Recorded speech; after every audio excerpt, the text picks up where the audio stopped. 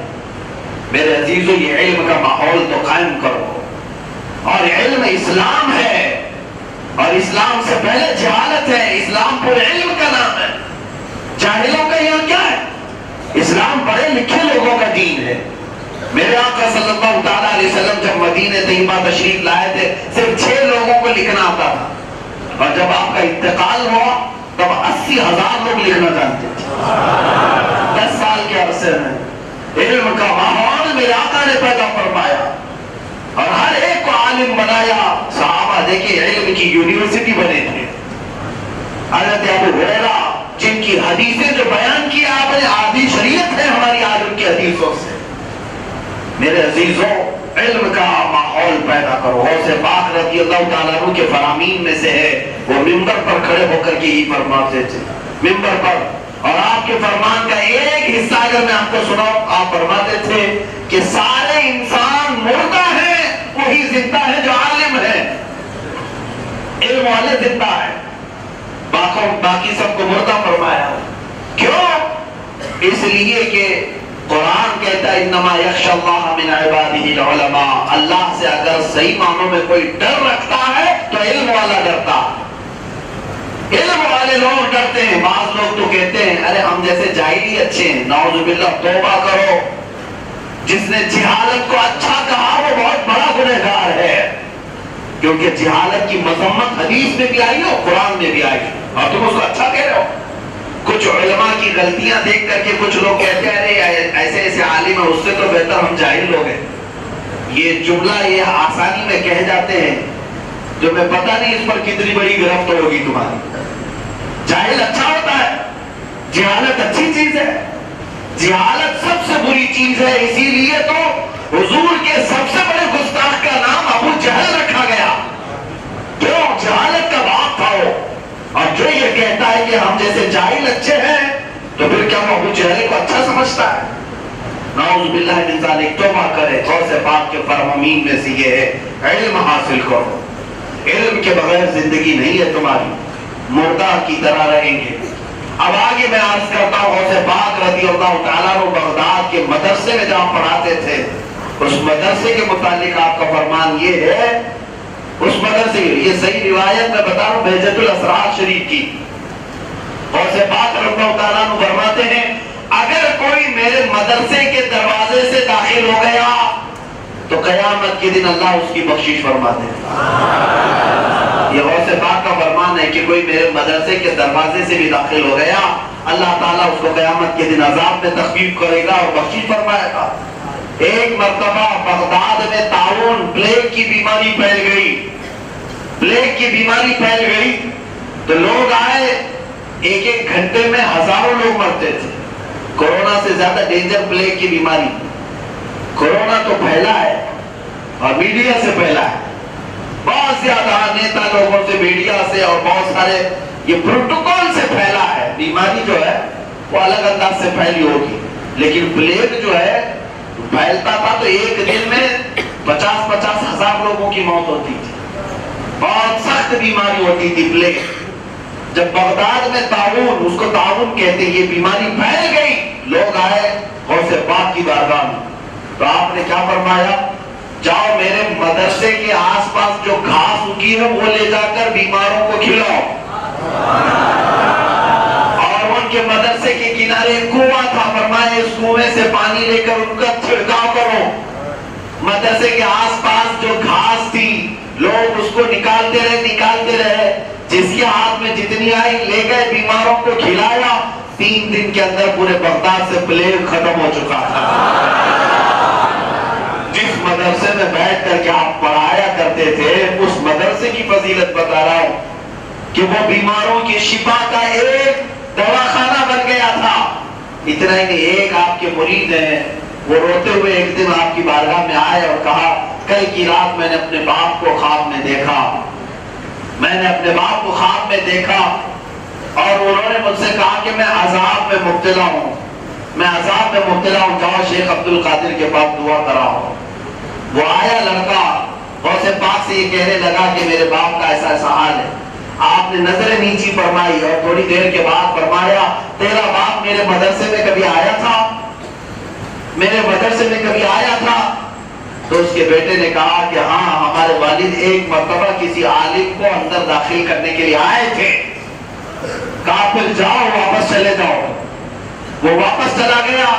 اس دن رات کو خواب میں دیکھتا اس کا باپ خواب میں آیا اور کہنے لگا بیٹا مبارک ہو، تو ادھر عبد القادر جیلانی کے پاس گیا، ادھر اللہ نے مجھے اٹھا کر جنت میں بھیجا، میرا عذاب بھی ختم ہو گیا، میں تو اب باغیچوں میں ٹہل رہا ہوں، لیکن تو وہاں کی حاضری پر پابندی کرنا، جاتے آتے رہنا۔ میرے عزیزوں، یہ عام لوگوں کی بولی ہوئی باتیں میں نہیں کر رہا ہوں، مستند کتابوں میں بھائی ہوئی روایات درج کر رہا ہوں۔ غوث پاک کے مدرسے میں جا کر آئے تو قبر میں عذاب میں تخفیف ہو۔ اب آپ اندازہ کریں، یہ مدرسے کی بات بار بار اس لیے کہہ رہا ہوں، غوث پاک کے دربار میں آنے والے کی بات نہیں کیا میں نے، ان کی خانقاہ میں آنے والے کی بات نہیں کر رہا ہوں، غوث پاک کے مدرسے میں اس لیے کہ جہاں علم حاصل کیا جاتا ہے وہاں شفا بھی ہوتی ہے اور وہاں اللہ کی رحمت بھی ہوتی ہے اور وہیں سے لوگوں کی نجات بھی ہے۔ اس چیز کو اندازہ کرو، اور اسی وجہ سے میں کہتا ہوں ہر گلی ہر علاقے میں مدرسہ بھی قائم رکھو، مدرسہ بھی قائم ہونا چاہیے۔ مدرسے ہمارے دین کی حفاظت کے ضامن ہیں، یہ وسیل ہیں، یہ قلعے ہیں۔ اور آپ جو دیکھ رہے ہیں ماحول مدرسوں کو اس طرح سے آج دیکھا جا رہا ہے، دہشت گردی کے اڈے ہیں۔ ہاں، یہ جو ماحول چل رہا ہے، آتنکیوں کو یہ گڑنے لگ گئے، کیوں میاں کیوں کر رہے ہیں؟ مدرسے کیوں کر رہے ہیں؟ اس لیے کہ انہیں پتا ہے یہ مدرسے باقی رہے تو انسان بنتے رہیں گے، اور ان کو حیوان چاہیے، ان کو صرف وہ حیوان چاہیے جو پیشاب پیتا ہو، گوبر کھاتا ہو، اور یہ مدارس انسان بناتے ہیں۔ انسان کا مطلب معمولی نہیں ہے، انسان تاج کرامت پہن کر کے آیا ہے، یہ رب ذوالجلال کا نائب مطلق ہے۔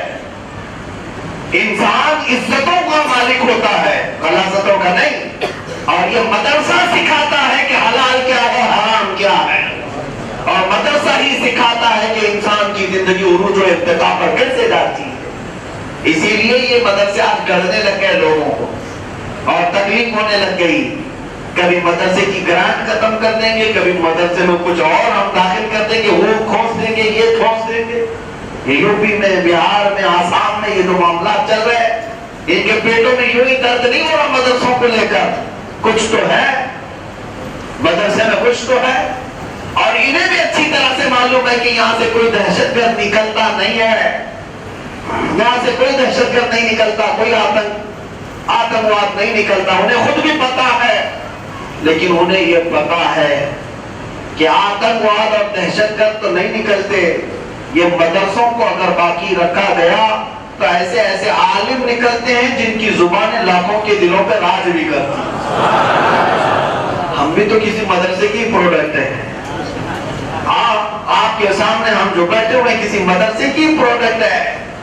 اور مدرسہ، مسجدیں، دیکھیں آپ مسجدیں بناتے ہیں، مسجدیں پوری تعمیر کر لیا، سنگ مرمر بھی لگا دیا، اس میں پورے جھومر بھی لگائے، پنکھے بھی لگائے، ساری چیزیں، لیکن آباد کرنے کے لیے مدرسے کا ہی کوئی آنا پڑے گا، محراب میں وہی جائے گا جو مدرسے سے آیا ہوا ہو۔ اب آپ جاہل کو رکھ لیتے تو اللہ بات، لیکن اصول تو یہی ہے، مدرسے کا پڑھاؤ یا تو حافظ قرآن ہوگا یا عالم دین ہوگا، وہ محراب میں جاتا ہے۔ مسجد 50 کروڑ کی بھی کیوں نہ بن جائے، لیکن ایک غریب کسان کا بیٹا حافظ قرآن ہو تو وہی مسجد کو آباد کرتا ہے۔ ہاں، سیٹ لوگ مسجدیں بناتے ہوں گے، لیکن مدرسے جو ہے مسجدوں کے امام تیار کرتے ہیں۔ مدرسوں کے امام بنانا اور ہے، اسی لیے غوث پاک رضی اللہ تعالیٰ نے پوری زندگی بھر مدرسے پر توجہ دی. مدرسے کا بہت بڑا آپ نے خیال فرمایا. یہاں تک کہ جس گدی پر آپ بیٹھے یہ عام لوگوں کی گدی نہیں تھی, یہ امام غزالی کی گدی تھی. جہاں سے امام غزالی درس دیا کرتے تھے غوث پاک اس پر بیٹھے. اور ایک وقت میں جب آپ خطاب کرتے, روایتیں بتاتی 70,000 کا مجمع سنا کرتا تھا. 70,000 کا مجمع. یہاں مائک لگا کر کے بھی ابھی ہمیں تکلیف ہو رہی ہے, ہم اپنی آواز نہیں پہنچا پاتے, لیکن وہ سلطان الاولیاء اس زمانے میں 70,000 سے جب خطاب کرتے تو روایات یہ ہے کہ پہلی صف والا جیسے سنتا ویسے آخری صف والا بھی سنتا.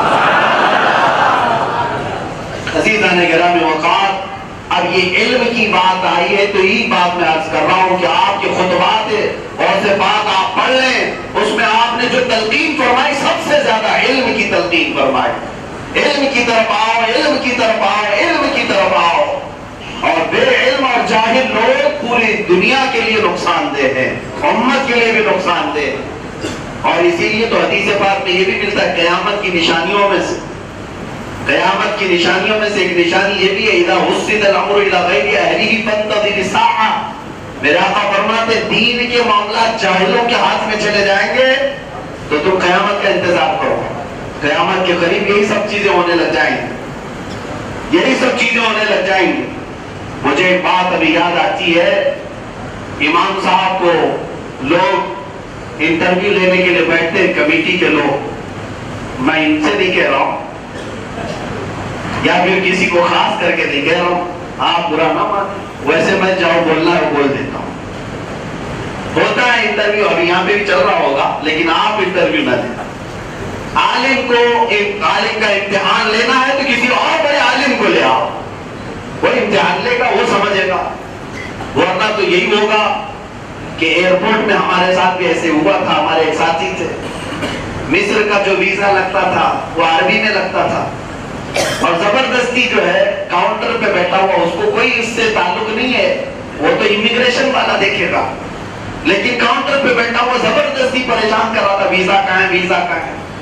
ویزا دکھایا, اسے سمجھ میں تو آنا چاہیے, تو اس نے کہا کہ نہیں سمجھ میں آ رہا ہے. تو ہمارے ساتھی نے لیا اور کہا, میں پڑھ کے سناتا ہوں. ہمارے ساتھی تھے, انہوں نے کہا سیقول السفہاء من الناس ما ولاهم. قرآن کی دوسرے پاری کی آیت پڑھ رہے تھے, وہ کہا ہاں بس بس ٹھیک ہے.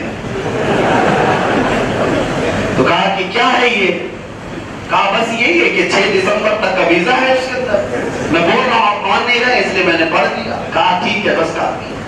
تو یہی تو ہوگا جب ایسے لوگ انٹرویو لیں گے, وہ کیا بول رہا ہے کیا پتہ چلے. ایک عالم دین کا انٹرویو لینے کے لیے کچھ کمیٹی والے بیٹھے ہوئے تھے. کہا کہ مولانا صاحب کچھ چیزوں کا سوال ہے, جواب دے, پھر آپ کو امامت پر رکھا جائے گا. کہا ٹھیک ہے بتائیے. کہا کہ قیامت کی بڑی نشانیوں میں سے کوئی نشانی بتائیے. کہا وہ سب سے بڑی نشانی یہ ہے کہ جاہل عالم کا امتحان ہے. یہی تو بڑی نشانی ہے.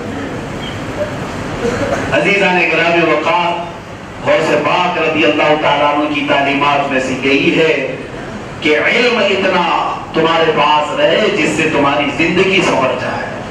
تم حلال و حرام تو سیکھ سکو, واجب اور فرض میں تمیز کر سکو, اور اپنی زندگی تو اسلام کے دائرے میں رہ کر گزار تو سکو.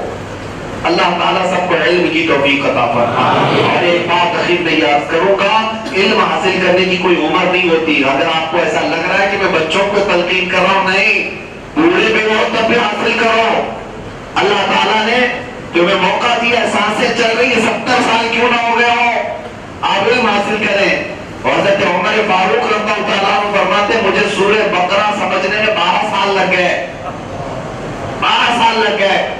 شیخ سعدی رحمۃ اللہ علیہ فرماتے ہیں 60 سال کی عمر سے تو میں پڑھنا شروع کیا.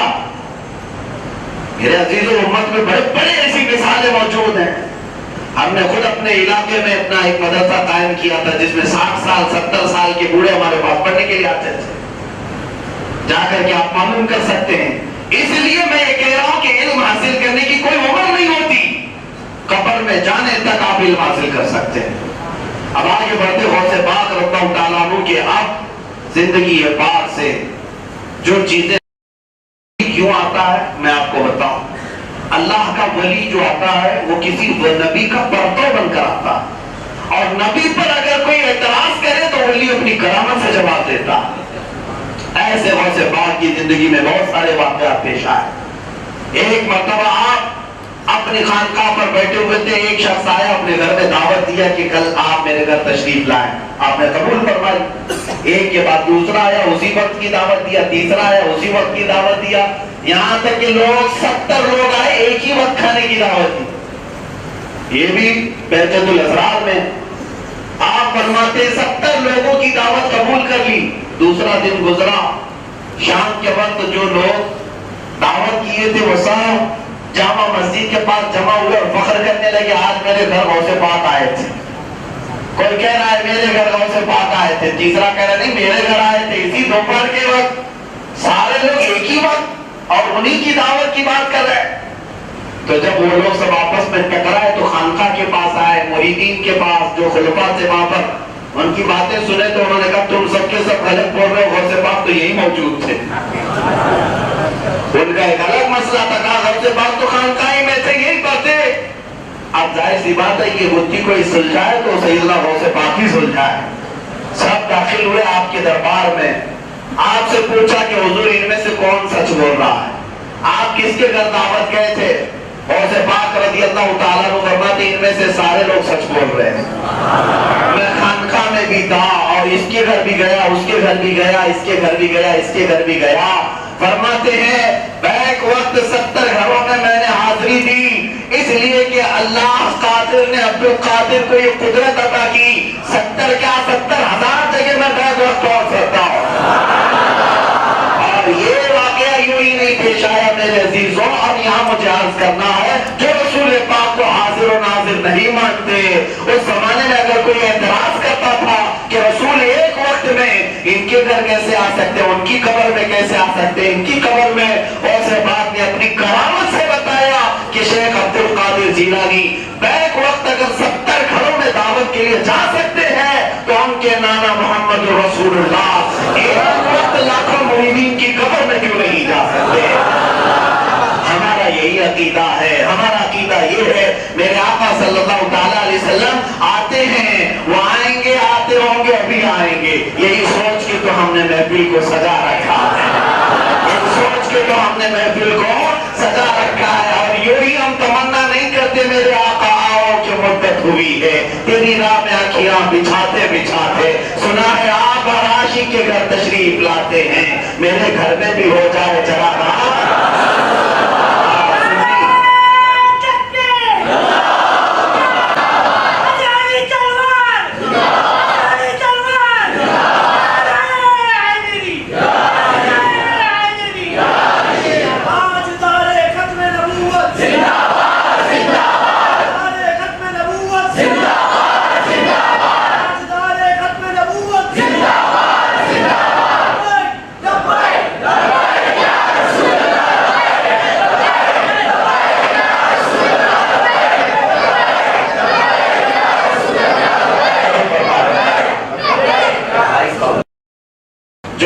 جو جھگڑے کرتے رہتے ہیں رسول پاک حاضر ہے ناظر ہے کہ نہیں، غیب ان کو ہے کہ نہیں، اس پر انہوں نے کہا تھا حاضر و ناظر و بشر و نور و غیب کو چھوڑ، حاضر و ناظر و بشر و نور و غیب کو چھوڑ، شکر کر کے وہ تیرے عیبوں کو چھپائے ہوئے ہیں۔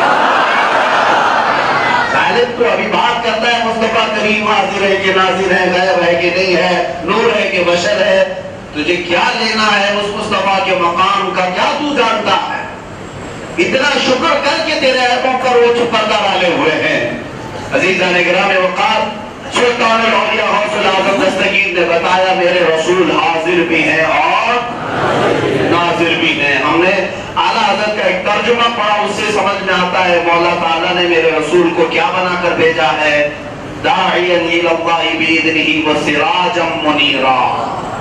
اللہ فرماتا ہے آپ کو اللہ کی طرف بلانے والا داعی بنا کر بھیجا اور چمکنے والا سورج بنا کر بھیجا ہے۔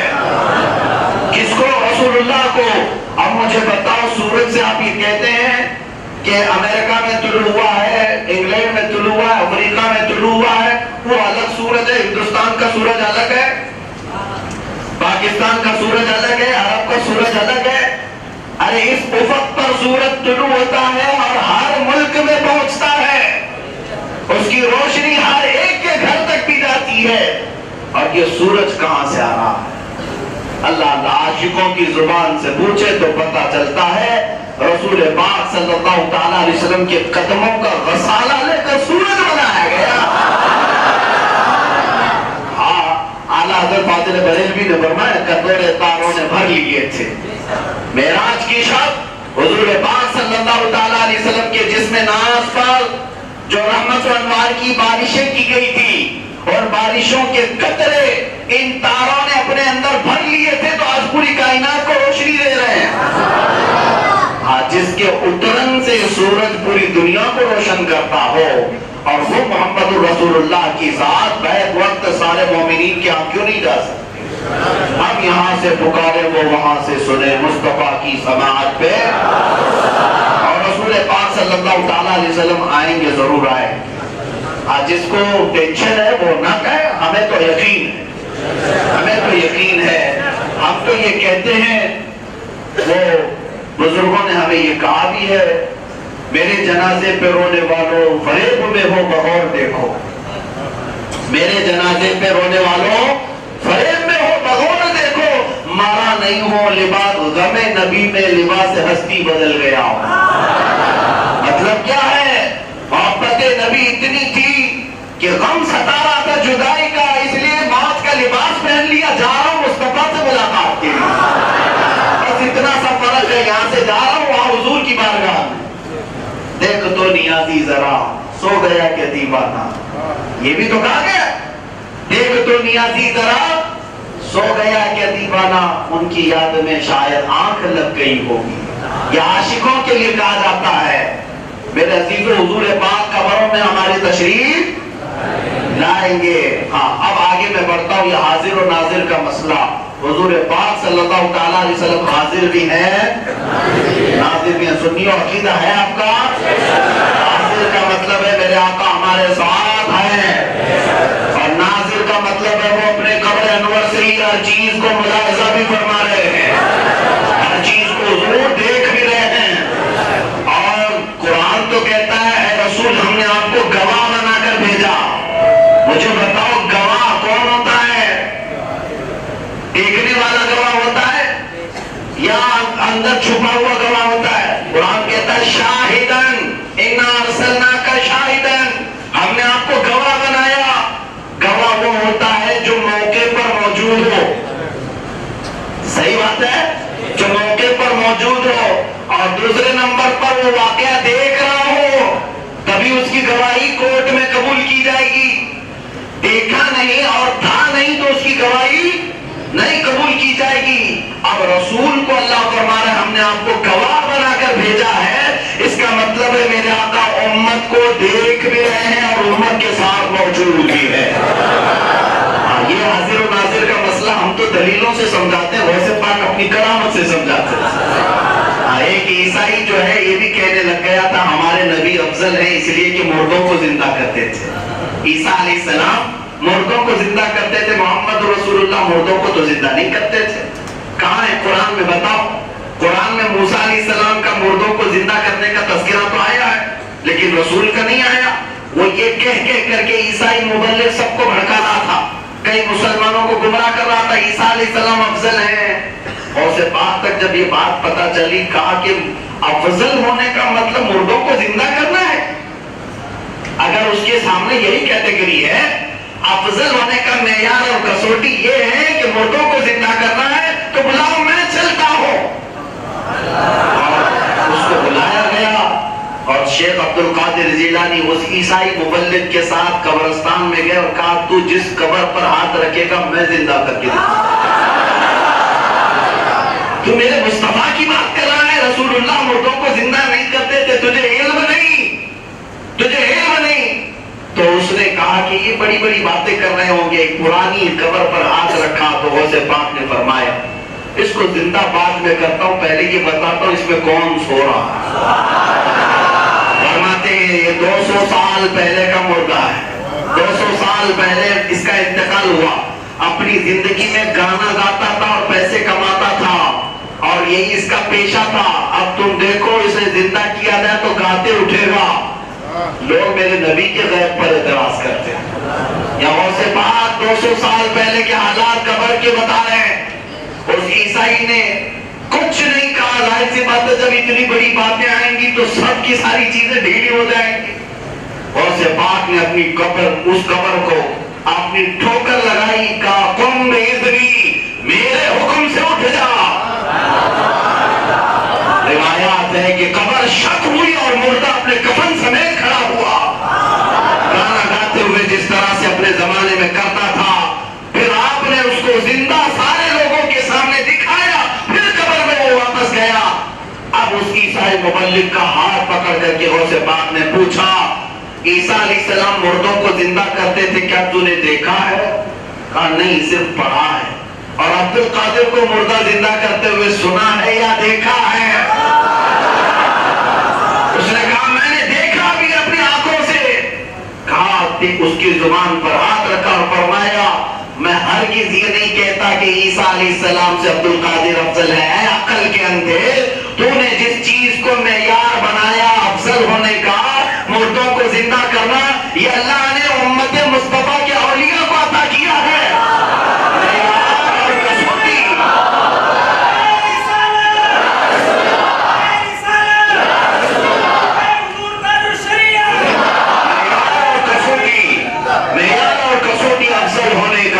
وہ مردوں کو زندہ کرنا نہیں ہے، بلکہ یہ اللہ کا فضل ہے. وہ اپنے نبیوں میں جسے چاہے افضل فرمائے.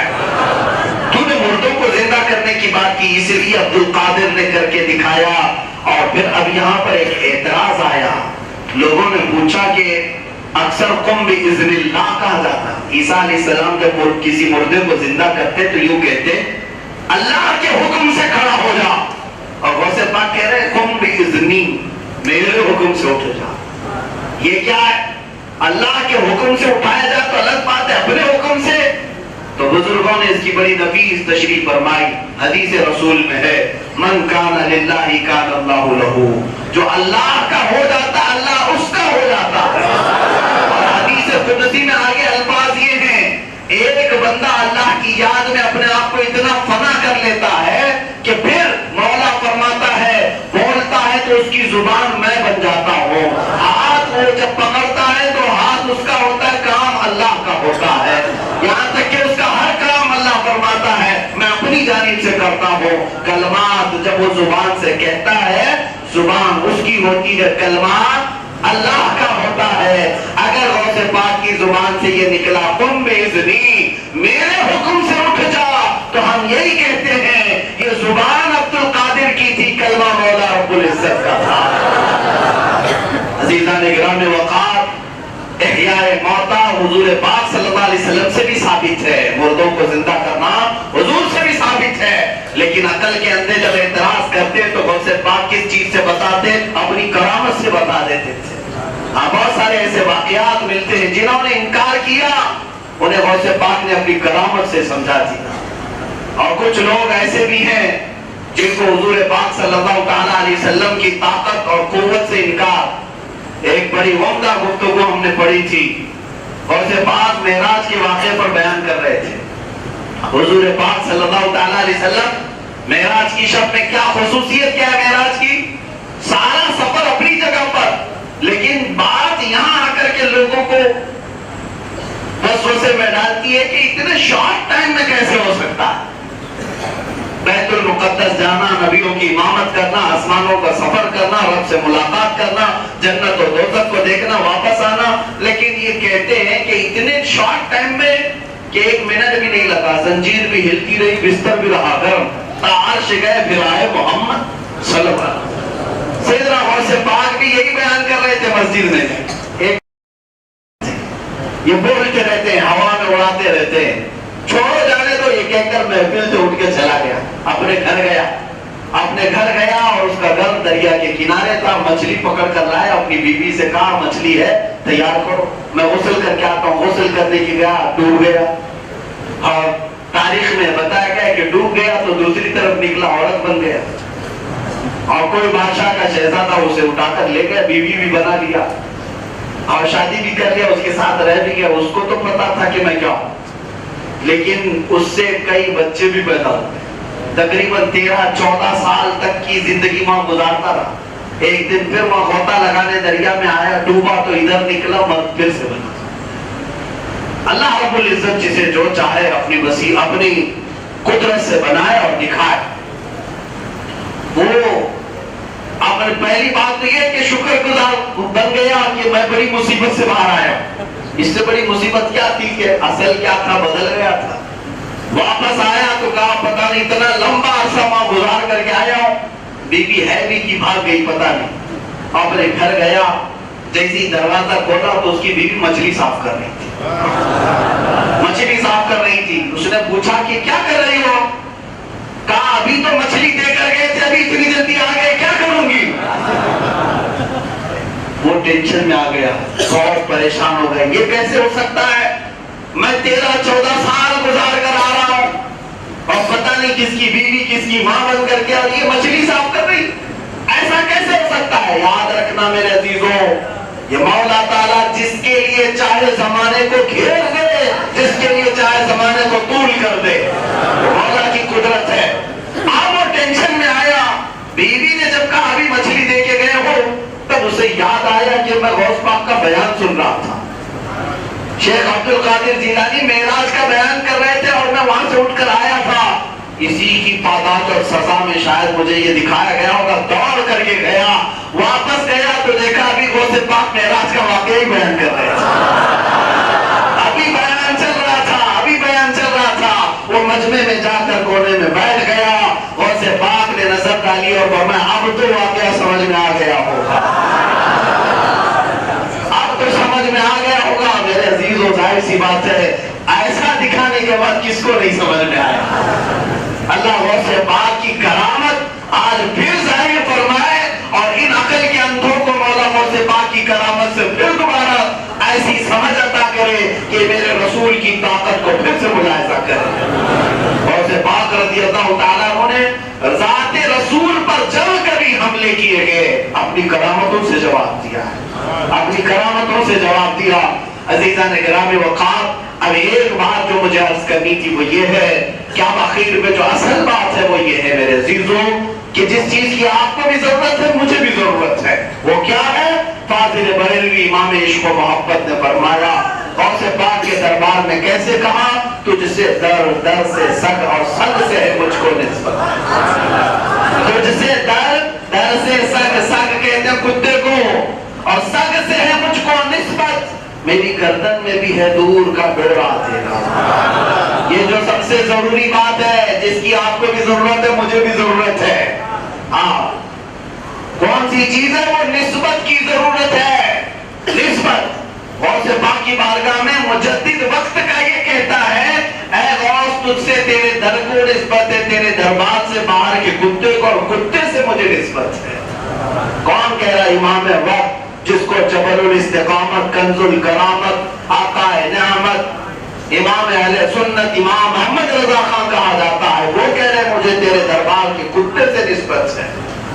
اور پھر آگے کیا بڑی عمدہ بات کہی, میری گردن میں بھی ہے دور کا ڈورا تیرا, اور جس کی گردن میں یہ ڈورا ہوتا ہے اس نشانی کے سگ ہے نہیں مارے جاتے, اس نشانی کے جو سگ ہیں نہیں مارے جاتے, حشر تک میرے گلے میں رہے پٹا تیرا. کیونکہ آوارہ کتوں کو کوئی بھی پکڑ کر لے جاتا ہے, اور جس کتے کے گلے میں پٹا ہوتا ہے اسے میونسپلٹی والے بھی نہیں پکڑتے.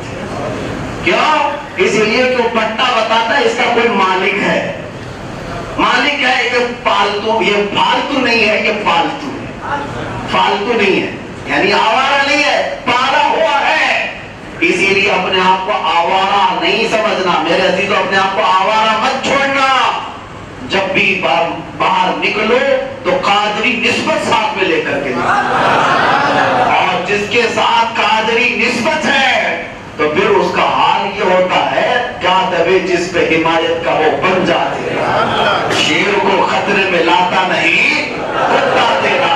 غوث پاک کے دربار سے نسبت ہو جائے کتا بھی شیر بن جاتا ہے, کتا